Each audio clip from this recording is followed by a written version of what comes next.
नमस्कार दोस्तों, स्वागत है आपके अपने चैनल विनोद हिंदी पॉइंट में। दोस्तों, आज के इस वीडियो में संपूर्ण हिंदी साहित्य से संबंधित महत्वपूर्ण प्रश्नों को रखा गया है, जो परीक्षा की दृष्टि से बहुत ही महत्वपूर्ण है। वीडियो शुरू करने से पहले अगर आप चैनल पर नए हैं तो चैनल को आप सब्सक्राइब कर लीजिए, वीडियो को शेयर कर दीजिए। तो चलिए देर न करते हुए शुरू करते हैं आज का ये वीडियो। पहला प्रश्न है, हिंदी साहित्य के इतिहास का प्रथम लेखक कौन है? हिंदी साहित्य के इतिहास का प्रथम लेखक कौन है? तो इसका सही उत्तर है गारसा दत्तासी। इनके ग्रंथ का नाम है इस्तवार दल्ला लितियोर इंदो हिंदुस्तानी। इनके ग्रंथ का नाम है जो फ्रेंच भाषा में लिखा गया है। परीक्षा में कभी कभी पूछा जाता है गारसा दत्तासी के इतिहास का जो इतिहास ग्रंथ है वह किस भाषा में लिखा गया है? तो इसका सही उत्तर है फ्रेंच भाषा। इसका प्रथम भाग जो है 1839 ईस्वी में और द्वितीय भाग जो है 1847 ईस्वी में प्रकाशित हुआ था। चलिए अगला प्रश्न है, काशी नागरी प्रचारणी सभा द्वारा हिंदी साहित्य का बृहत इतिहास कितने खंडों में प्रकाशित है? प्रश्न थोड़ा सा विवादित है, इसका दो उत्तर आपको मिलेगा। इस प्रश्न का जो उत्तर है यह 18, कहीं कहीं आपको 16 खंड मिलेंगे। ठीक है, काशी नागरी प्रचारणी सभा द्वारा जो हिंदी साहित्य का बृहत इतिहास है वह कितने खंडों में प्रकाशित किया गया है? तो इसका 16 उत्तर मिलेगा, कहीं कहीं आपको 18 मिलेगा। और इसका जो स्थापना वर्ष है काशी नागरी प्रचारणी सभा का, यह 1893 ईस्वी में इसकी स्थापना हुई थी। यह भी परीक्षा में पूछा जाता है। अगला प्रश्न, हिंदी साहित्य की भूमिका ग्रंथ का लेखक कौन है? तो इसका उत्तर हो जाएगा आचार्य हजारी प्रसाद द्विवेदी। इन्होंने हिंदी साहित्य की भूमिका जो है 1940 ईस्वी में लिखा था। ठीक है, 1940 ईस्वी में। और इसके साथ साथ हिंदी साहित्य का आदिकाल भी इन्होंने लिखा है 1952 ईस्वी में। अगला प्रश्न, हिंदी साहित्य के इतिहास लेखन की परंपरा में मिश्र बंधुओं ने किस ग्रंथ द्वारा अपना महत्वपूर्ण योगदान किया है? तो इसका सही उत्तर हो जाएगा मिश्र बंधु विनोद द्वारा। जो 4 भागों में मिश्र बंधु विनोद जो है ये इसके 4 भाग हैं। प्रथम 3 भाग जो है 1913 ईस्वी में और इसका जो चौथा भाग है यह 1934 ईस्वी में प्रकाशित हुआ था। कभी कभी परीक्षा में पूछा जाता है कि मिश्र बंधुओं में कौन शामिल नहीं है? तो इसमें जो मिश्र बंधुओं में शामिल हैं वह है गणेश बिहारी मिश्र, श्याम बिहारी मिश्र, सुखदेव बिहारी मिश्र। इन तीनों को जो है मिश्र बंधुओं के नाम से जाना जाता है। चलिए अगला प्रश्न है, हिंदी साहित्य के इतिहास लेखन से पूर्व किस प्रसिद्ध ग्रंथ में हिंदी के विभिन्न कवियों के जीवन वृत्ति एवं कवित्व का परिचय मिलता है? तो हिंदी साहित्य के इतिहास लेखन से पूर्व जो है यह 84 बैशरवन की वार्ता। ठीक है, 84 बैशरवन की वार्ता में जो है यह हिंदी के विभिन्न कवियों की जीवन वृत्तियों एवं कवित्व का परिचय मिलता है। अगला प्रश्न, आचार्य रामचंद्र शुक्ल का इतिहास ग्रंथ हिंदी साहित्य का इतिहास स्वतंत्र पुस्तक से पूर्व किस रूप में प्रकाशित हुआ था? तो इसका सही उत्तर हो जाएगा हिंदी शब्द सागर की भूमिका।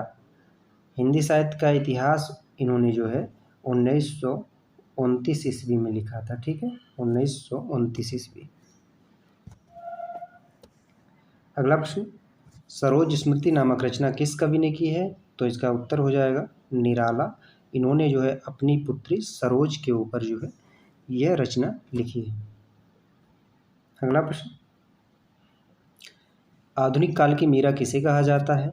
तो आधुनिक काल की मीरा कहा जाता है महादेवी वर्मा को, जो छायावादी कवियों में सर्वश्रेष्ठ हैं। अगला प्रश्न, रीतकाल को काव्य की दृष्टि से कितने भागों में बांटा गया है? तो रीतिकाल को काव्य की दृष्टि से 3 भागों में बांटा गया है। एक रीत सिद्ध, दूसरा रीतबद्ध, तीसरा है रीत मुक्त। तो रीत सिद्ध कवियों में आप सभी को पता है बिहारी आते हैं। देखिए प्रश्न आ ही गया, रीत सिद्ध काव्यधारा के प्रमुख प्रसिद्ध कवि कौन है? तो उत्तर हो जाएगा बिहारी। अगला प्रश्न, आधुनिक काल में लिखा गया खड़ी बोली का प्रथम महाकाव्य कौन सा है? तो इसका सही उत्तर है प्रिय प्रवास। अयोध्या सिंहोपाध्याय हरिऔध द्वारा लिखा गया है 1914 ईस्वी में। अगला प्रश्न, साकेत के रचनाकार का नाम बताइए। तो इसका सही उत्तर हो जाएगा मैथिली शरण गुप्त।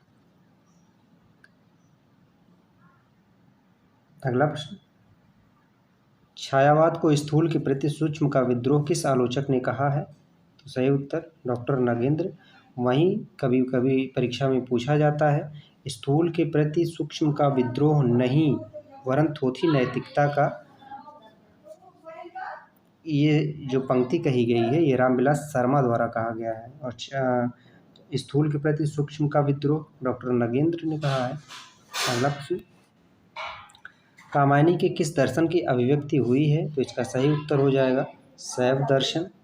कामायनी जयशंकर प्रसाद की प्रसिद्ध रचना है। अगला प्रश्न, जागरण सुधार काल के नाम से किस काल को जाना जाता है? तो इसका सही उत्तर हो जाएगा द्विवेदी युग। ठीक है, द्विवेदी।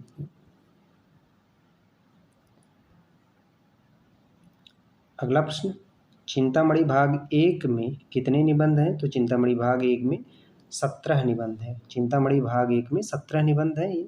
और इसका जो प्रकाशन वर्ष है भाग 1 का 1939 ईस्वी है। वहीं जो है भाग 2 में, अगर भाग 2 की बात की जाए तो उसमें मात्र 3 निबंध हैं। और भाग 2 का जो प्रकाशन वर्ष है 1945 ईस्वी विश्वनाथ प्रसाद मिश्र द्वारा किया गया था। और भाग 3 जो है यह इसमें 21 निबंध हैं। भाग 3 में 21 निबंध हैं जो 1983 ईस्वी में किया गया था नामवर सिंह द्वारा। और भाग 4 से इसमें सबसे ज़्यादा 47 निबंध हैं जो 2002 ईस्वी में किया गया था कुसुम चतुर्वेदी और ओम प्रकाश सिंह द्वारा। चलिए अगला प्रश्न, पथिक खंड काव्य के रचनाकार का नाम बताइए। तो इसका सही उत्तर हो जाएगा राम नरेश त्रिपाठी। पथिक और मानसी, स्वप्न, यह तीनों जो है राम नरेश त्रिपाठी की रचना है। अगला प्रश्न, सच्चिदानंद हीरानंद वात्स्यायनज्ञ को ज्ञानपीठ पुरस्कार किस रचना पर मिला? तो इसका सही उत्तर हो जाएगा कितनी नावों में कितनी बार। ठीक है, कितनी नावों में कितनी बार, यह 1978 ईस्वी में मिला था। अज्ञे जी को यह पुरस्कार ज्ञानपीठ पुरस्कार जो है कितनी नावों में कितनी बार पर 1978 ईस्वी में मिला था। और वहीं जो पहला ज्ञानपीठ पुरस्कार था वह सुमित्रा नंदन पंत को चिदम्बरा पर मिला था 1968 ईस्वी में। चलिए अगला प्रश्न, मीराबाई की भक्ति किस प्रकार की थी? तो मीराबाई की भक्ति माधुर्य भाव की थी। वहीं तुलसीदास की भक्ति अगर पूछा जाए किस प्रकार की थी तो वह दास्य भाव की थी। अगला प्रश्न, सुमित्रा नंदन पंत की कौन सी रचना मानवतावादी है? तो इसका सही उत्तर है लोकायतन। लोकायतन जो है महात्मा गांधी से संबंधित है। अगला प्रश्न, सूरदास जी ने भक्ति के कितने रूपों का वर्णन किया है? तो इसका सही उत्तर हो जाएगा 11 रूपों का। अगला प्रश्न, सूरदास जी को जीवनोत्सव का कवि किसने कहा? तो सही उत्तर है आचार्य रामचंद्र शुक्ल। वहीं अमृतलाल नागर जी का एक प्रसिद्ध उपन्यास है मानस का हंस, उसमें जो है तुलसीदास जी से संबंधित वर्णन हुआ है। और खंजन नयन एक उनका है, तो खंजन नयन में सूरदास से संबंधित वर्णन हुआ है। अगला प्रश्न, कुंभीपाक किस रचनाकार की रचना है? कुंभीपाक किस रचनाकार की रचना है? तो सही उत्तर है नागार्जुन। अगला प्रश्न है युगधारा रचना के रचनाकार का नाम बताइए। तो इसका सही उत्तर है नागार्जुन। युगधारा रचना के रचनाकार का नाम है नागार्जुन। अगला प्रश्न, डाक बंगला किसका उपन्यास है? डाक बंगला किसका उपन्यास है? तो ये कमलेश्वर का है। अगला है केशवदास की रसिक प्रिया की रचना कब हुई थी? तो 1591 ईस्वी में। जितने भी प्रश्न पर इस वीडियो में रखे गए हैं सभी परीक्षा की दृष्टि से बहुत ही महत्वपूर्ण है। कुछ आसान प्रश्न भी मिलेंगे, कुछ आपको कठिन प्रश्न भी मिलेंगे। चलिए अगला प्रश्न है, the modern vernacular literature of Hindustan का लेखक कौन है? The modern vernacular literature of Hindustan का लेखक कौन है? तो इसका सही उत्तर हो जाएगा जॉर्ज ग्रियर्सन। इन्होंने जो है 1888 ईस्वी में यह रचना लिखी थी। अगला प्रश्न, हिंदी साहित्य इतिहास की परंपरा में सर्वोच्च स्थान किस लेखक को मिला?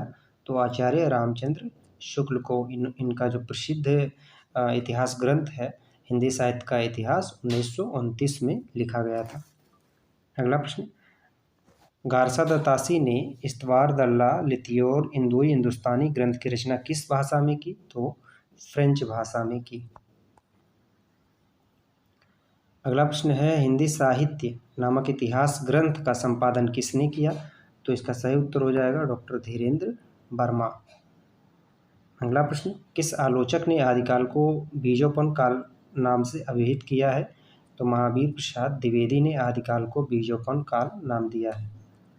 अगला प्रश्न है, सरापात को हिंदी का प्रथम कवि किसने माना? सरापात को हिंदी का प्रथम कवि राहुल सांकृत्यायन ने माना है। वहीं राम कुमार वर्मा ने स्वयंभू को हिंदी का प्रथम कवि माना है। अगला प्रश्न है, आचार्य रामचंद्र शुक्ल ने हिंदी साहित्य के प्रारंभिक काल को किस नाम से अभिहित किया? तो इसका सही उत्तर हो जाएगा वीर गाथा काल। अगला प्रश्न, हिंदी साहित्य के अंतर्गत किस काल को हिंदी साहित्य का स्वर्ण युग कहा गया है?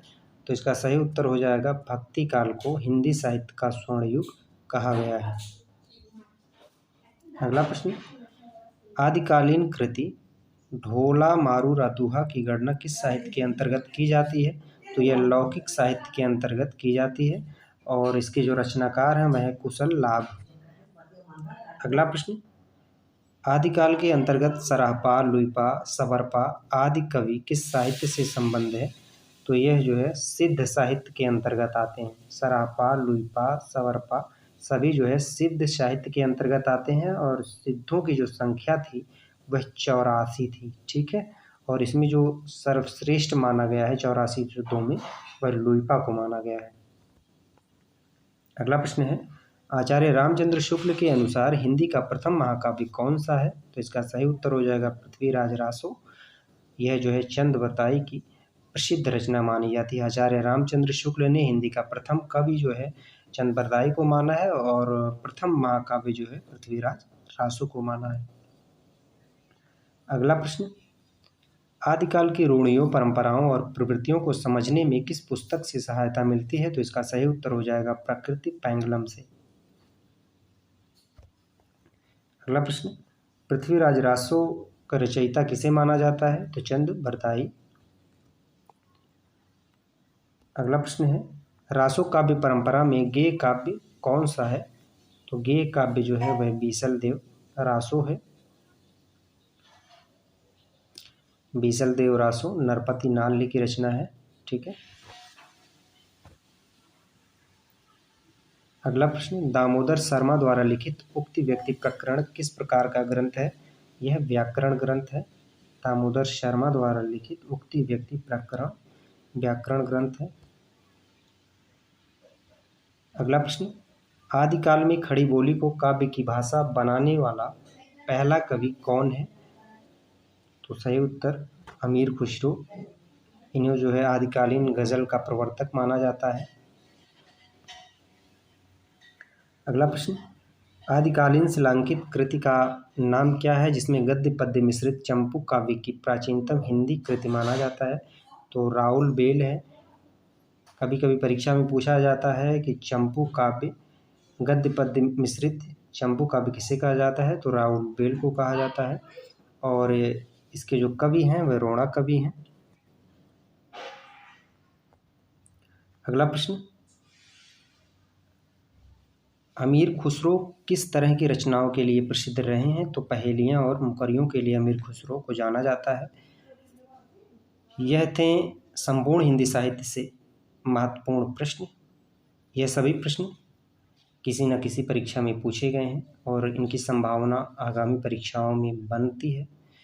तो अगर आप चैनल पर नए हैं, वीडियो आपको पसंद आया हो तो वीडियो को आप शेयर कर दीजिए, चैनल को सब्सक्राइब कर लीजिए। मिलते हैं अगली वीडियो में नए प्रश्नों और नए तथ्यों के साथ। तब तक के लिए नमस्कार।